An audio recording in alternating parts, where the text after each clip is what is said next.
Hello friends, मेरी दूसरी video गुलाम वंश के दूसरे शासक आरम शाह के बारे में आ चुकी है।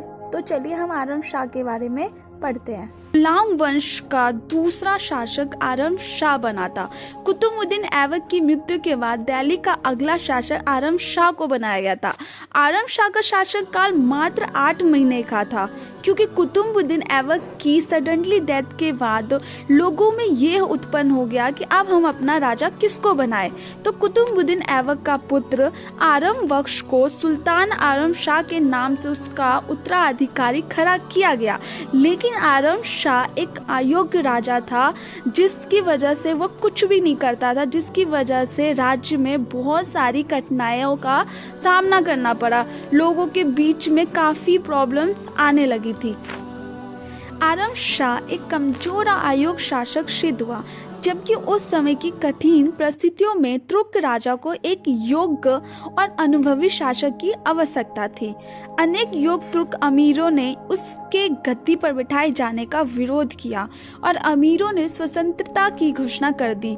बंगाल अली मर्दान खां के अधीन स्वतंत्रता हो गया। कुवाचा ने सिंध के क्षेत्रों पर अधिकार कर लिया।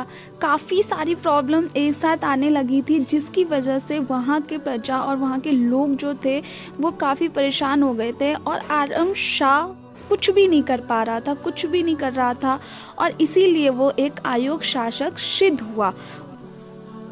ऐसी स्थिति में दिल्ली के तुर्क अमीर सरदारों में प्रमुख अली इस्माइल थे। उन्होंने इल्तुतमिश को सुल्तान का पद स्वीकार करने के लिए आमंत्रित किया।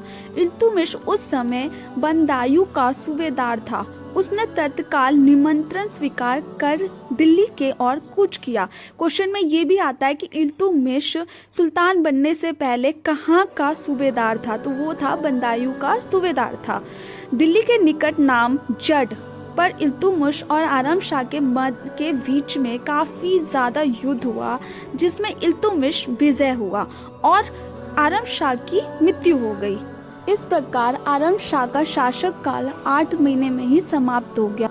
इस तरह आरम शाह की मृत्यु के बाद इल्तुतमिश दिल्ली का तीसरा संस्थापक और गुलाम वंश का तीसरा सुल्तान बन गया, और कहा जाता है काफ़ी ज़्यादा ताकतवर सुल्तान था।